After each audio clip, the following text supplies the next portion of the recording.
हमारी आज की डिस्कशन आईएमएफ, सर्कुलर डेट और पाकिस्तान स्टॉक एक्सचेंज पे उसका जो इम्पैक्ट है उसके बारे में है।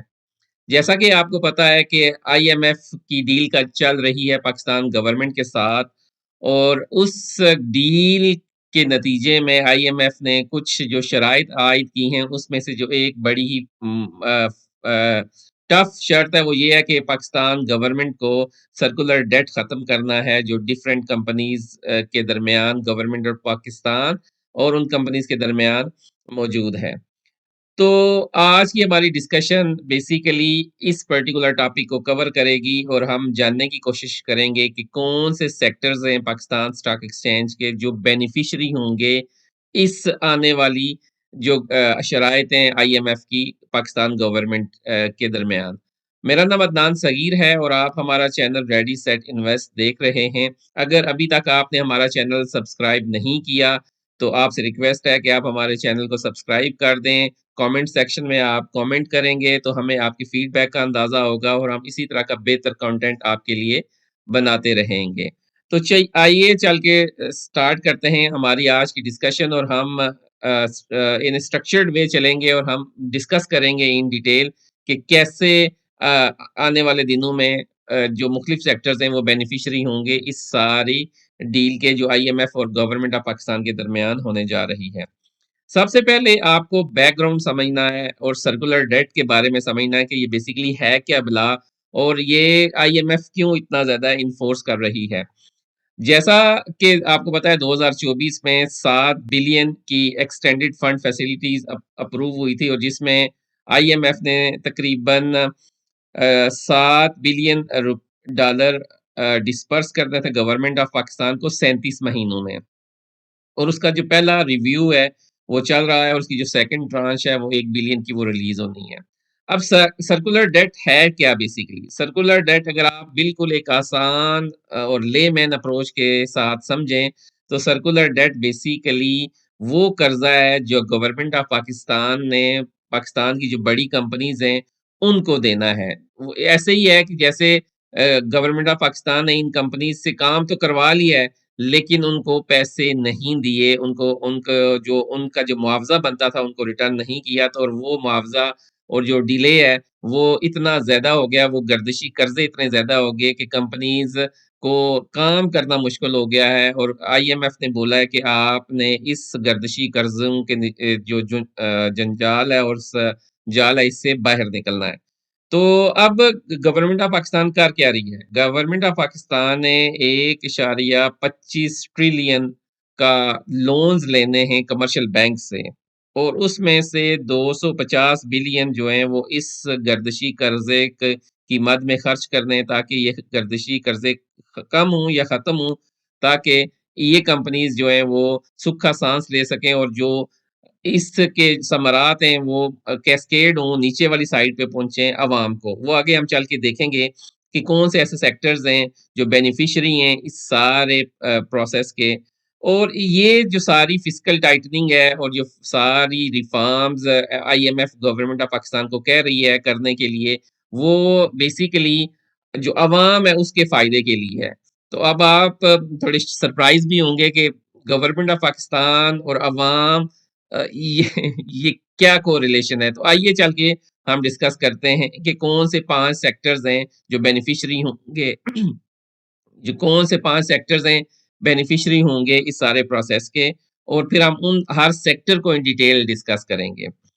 तो आपके सामने जो मैंने 5 सेक्टर आइडेंटिफ़ाई किए हैं, नंबर 1 के ऊपर है एनर्जी सेक्टर, नंबर 2 पे है बैंकिंग सेक्टर, नंबर 3 पे सीमेंट है, नंबर 4 पे फर्टिलाइज़र, और नंबर 5 पे अदर सेक्टर्स हैं जो बेनिफिशियरी होंगे इस सारे सेटअप के। तो अब हम वन बाय वन इन पांचों को डिस्कस करते हैं और फिर अपनी जो डिस्कशन है उसको नेक्स्ट लेवल के ऊपर लेके चलते हैं। अब एनर्जी सेक्टर आप देखेंगे, अब हमने 3 जो की पॉइंट्स हैं उनको हाईलाइट किया है। एक impact of circular debt resolution है, दूसरा आईएमएफ प्रोग्राम सपोर्ट है, और तीसरा जो मार्केट का उसके ऊपर इम्पैक्ट है वो क्या होगा। तो आईएमएफ ने सिंपली बोला है कि सबसे पहले आपने पावर और ऑयल एंड गैस सेक्टर में जो गर्दिशी कर्जे हैं उनको पे करना है, ठीक है?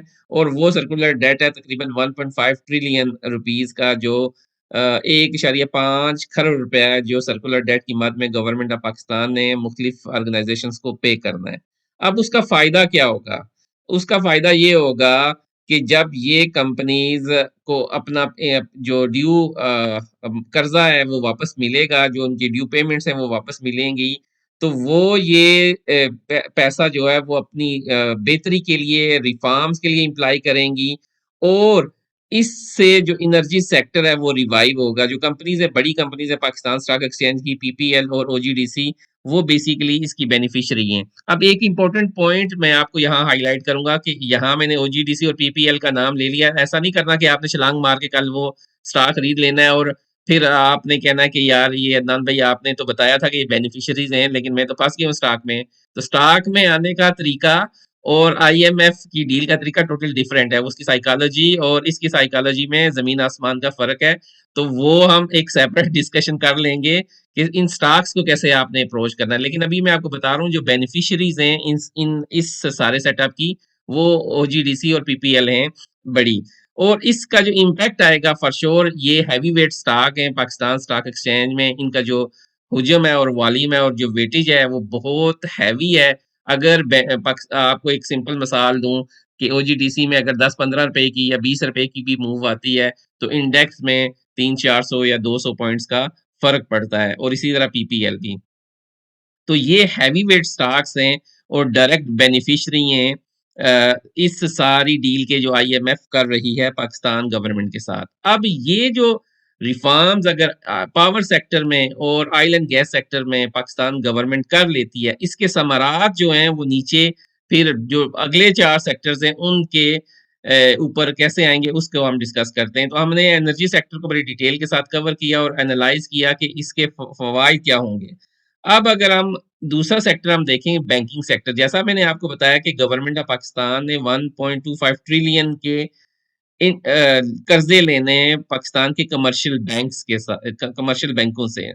तो कमर्शियल बैंक्स जाहिर सी बात है अपना प्रॉफिट कैसे कमाते हैं, उनको फायदा कैसे होता है जब जब वो गवर्नमेंट ऑफ पाकिस्तान को और जो पाकिस्तान की जो ऑर्गेनाइजेशन हैं, कंपनीज हैं, फैक्ट्रीज हैं और बड़ी ऑर्गेनाइजेशन को लोन देते हैं डिफरेंट इंटरेस्ट के ऊपर, तो इससे उनका कारोबार चलता है और इस तरह उनके उनकी जो इकोनॉमिक एक्टिविटी है उस तरह जो चलती है।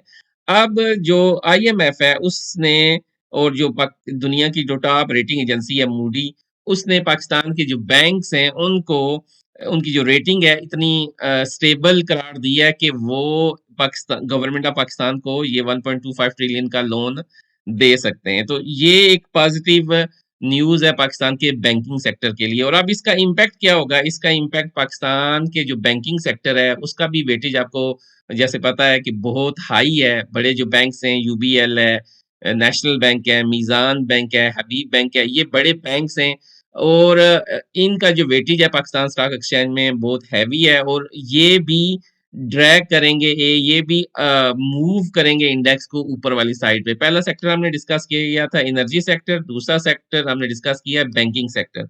अब हम आते हैं तीसरा जो सेक्टर है जो बेनिफिशियरी है सारे सिस्टम का, वो कौन-सा है? तो वो है सीमेंट सेक्टर। अब सीमेंट सेक्टर डायरेक्टली आईएमएफ के साथ जो डील हो रही है उसका बेनिफिशियरी नहीं है बल्कि ये इनडायरेक्ट बेनिफिशियरी है। वो कैसे? कि जब आप समझ लें कि जब प्राइस एनर्जी की और पावर की डिक्रीज होगी तो आप ये समझ लें कि जो प्रोडक्शन कास्ट है वो सीमेंट सेक्टर की रिड्यूस हो जाएगी एनर्जी सेक्टर की स्टेबिलिटी की वजह से। तो जब सीमेंट सेक्टर में या सीमेंट की जो प्रोडक्शन कास्ट है वो रिड्यूस होगी तो वो स्टेबल करेगी सीमेंट की प्राइसेस को और उस प्राइस स्टेबिलिटी की वजह से जो इंफ्रास्ट्रक्चर स्पेंडिंग है गवर्नमेंट की, जो बड़े प्रोजेक्ट्स गवर्नमेंट ने लॉन्च करने हैं वो इनिशिएट होंगे और एक इकोनॉमिक एक्टिविटी जनरेट होगी। ये ऐसे ही है कि जैसे आप को सस्ता जो रॉ मटेरियल है वो मिलता है, उसकी बुनियाद के ऊपर आप प्रोडक्शन करते हैं और जब वो प्रोडक्शन सस्ती होगी तो ऑब्वियस सी बात है आगे सब्सिक्वेंटली जो अदर सेक्टर्स हैं वो उसके बेनिफिशियरी हो जाएंगे। तो मार्केट का जो इम्पैक्ट है वो क्या है, आपने देख लिया कि सीमेंट सेक्टर ने ऑलमोस्ट आउट परफॉर्म किया है रिसेंट पास्ट में। जो स्टॉक्स इतने तेज़ी से ऊपर गए हैं, लकी आप देख लें, मैपल लीफ देख लें, डीजीकेसी सीमेंट देख लें, ठट्टा सीमेंट देख लें, फौजी सीमेंट देख लें, आप नाम ले लें, माठे से माठा स्टॉक भी ना उसने इम्प्रेसिव रैली दी है इस सारे प्रोसेस के दौरान। तो ये सीमेंट सेक्टर इनडायरेक्टली बेनिफिशियरी है आईएमएफ के साथ जो डील होने जा रही है। उसके बाद जो डायरेक्टली बेनिफिशियरी है वो फर्टिलाइज़र सेक्टर है। अब जब एनर्जी प्राइसेज़ स्टेबल होंगी, गैस की प्राइसेज़ स्टेबल होंगी, तो वो स्टेबल प्राइसेज़ मिलेंगी फर्टिलाइज़र की जो बड़ी कंपनीज़ हैं लाइक इफर्ट है और फौजी फर्टिलाइज़र है, उनको मिलेंगी तो वो जब स्टेबल एनर्जी प्राइसेज़ के साथ गैस को रिसीव करेंगे तो उनकी ऑब्वियस सी बात है प्रोडक्शन कास्ट में इम्पैक्ट आएगा। जब वो प्रोडक्शन कास्ट रिड्यूस होगी तो आपको पता है पाकिस्तान एक ज़रई मुल्क है और उसकी जो बेसिक जीडीपी का बड़ा पोर्शन है वो ज़राअत से मुंसलिक है। पाकिस्तान की जो अवाम है, जो मेजॉरिटी है वो ज़राअत के पेशे से मुंसलिक है। तो उसकी वजह से जब यूरिया और फर्टिलाइज़र सस्ता मिलेगा तो एक जो प्रोडक्शन है व्हीट की और जो बाकी अजनास हैं उनकी बेटर होगी। वो जब बेटर होगी तो किसान खुशहाल होगा और मार्केट के अंदर जो लोकल मार्केट है, आपकी डोमेस्टिक मार्केट है, उसमें व्हीट की फरावानी होगी, दालें सस्ती होंगी, तो इन्फ्लेशन को रिड्यूस करने में आपको मदद मिलेगी और ये जो 2 स्टॉक्स हैं, अब इनका मार्केट के ऊपर क्या इम्पैक्ट होगा? फौजी फर्टिलाइज़र हैवी वेट स्टॉक है और इसी तरह इफर्ट और फातमा फर्टिलाइज़र ये 3-4 जो बड़ी फर्टिलाइज़र कंपनीज़ हैं, ये बड़ी फर्टिलाइज़र जायंट्स हैं, इनको फ़ायदा होगा स्टेबल प्राइसेज़ की वजह से और फॉर श्योर इनका जो वेटेज है वन्स अगेन एक मैसिव वेटेज है और जब ये इंडेक्स में ऊपर वाली साइड पे मूव करेंगे तो इंडेक्स भी ऑटोमेटिकली ऊपर वाली साइड पे जाएगा। अदर सेक्टर्स में हम बात करें जो आखिरी हमारी डिस्कशन है जो अदर सेक्टर्स हैं वो कौन से हैं? तो अदर सेक्टर जैसे मैन्युफैक्चरिंग और टेक्सटाइल के सेक्टर्स हैं, रियल एस्टेट और कंस्ट्रक्शन के सेक्टर हैं। तो जब आप ये अज़्यूम कर लें, जब एनर्जी की प्राइसेज़ स्टेबल होंगी, वो ट्रिगर करेंगी सीमेंट सेक्टर को, सीमेंट सेक्टर की प्रोडक्शन बेटर होगी, तो वो ट्रिगर करेगी लोअर सीमेंट प्राइसेज़ और उससे रॉ मटेरियल सस्ता होगा और रॉ मटेरियल सस्ता होने का फ़ायदा ये होगा कि मुल्क के अंदर जो इकोनॉमिक एक्टिविटी है, वो जनरेट होगी, यानी इंफ्रास्ट्रक्चर के प्रोजेक्ट्स होंगे, हाउसिंग सेक्टर बूम करेगा। तो ये जो रियल एस्टेट और कंस्ट्रक्शन का जो सेक्टर है, उसके अंदर एक्टिविटी जनरेट होगी, तो एक जो इकोनॉमिक साइकिल है या एक इकोनॉमिक पहिया है, वो चलना शुरू होगा मुल्क का, जो एक डिप्रेसिंग एनवायरनमेंट में चल रहा है। तो ये ओवरऑल 5 सेक्टर्स हैं, जो हमने आइडेंटिफ़ाई किए और एनालाइज़ किए, आपके सामने रखे हैं और यही 5 सेक्टर्स आपने देखने हैं अपनी आने वाली मूव में जो इंडेक्स ने आगे लेना है। तो ये कंपैरेटिव एनालिसिस है सेक्टर बेनिफिट्स का, इसमें जो मैंने शेयर्स मेंशन किए हुए हैं, वंस अगेन आपने जाके डायरेक्टली इनमें कूद नहीं जाना। इनके अंदर आने के लिए जो स्ट्रैटेजी है वो हमारी डिफरेंट है। वो आप हमारी चैनल के ऊपर वीडियोस पड़ी हुई हैं, हमने ओजीडीसी को कवर किया है, यूबीएल और एमसीबी नॉन शरिया कंप्लायंट है तो मैंने इनको कवर नहीं किया है। मीज़ान बैंक की डिटेल्स पड़ी हुई है। तो ये आपके सामने ओवरऑल आपको एक टेबुलर फॉर्म में इंफॉर्मेशन मिल जाएगी कि सेक्टर कौन से हैं, 5 सेक्टर हैं energy, banking, cement, fertiliser, manufacturing, textile, real estate और इसके जो प्राइमरी ड्राइवर्स हैं, वो आपके बड़ी डिटेल के साथ हमने डिस्कस किए हैं। उसका जो मार्केट के ऊपर इम्पैक्ट है, कौन-सी कंपनीज़ बेनिफिशियरीज़ हैं, वो आपके सामने कंप्लीटली मेंशन्ड हैं। वन्स अगेन मैं आपको यही बता रहा हूँ कि ये कोई बाय की और सेल की कॉल नहीं है। आपने जाके इन शेयर्स के अंदर कूद नहीं पड़ना। अपना रिस्क रिवार्ड रेशियो अपनी फ़ेवर में जब आएगा, उस हिसाब से आपने इन शेयर्स में आना है। फॉर द टाइम बीइंग ये कुछ शेयर्स जो हैं, वो करेक्शन ज़ोन में दाखिल हो चुके हैं और उनकी करेक्शन जारी है। तो इसी के साथ हम अपनी डिस्कशन को कंक्लूड करेंगे। अगर आज की डिस्कशन आपको पसंद आई हो, तो आप अपने फीडबैक से हमें आगाह कीजिए, चैनल हमारे को सब्सक्राइब कर दें, वीडियो को लाइक कर दें, कमेंट सेक्शन में कमेंट करें ताकि हम इसी तरह का बेटर कंटेंट आपके लिए बनाते रहें। अल्लाह ताला आपका और हमारा हामी और नासिर हो।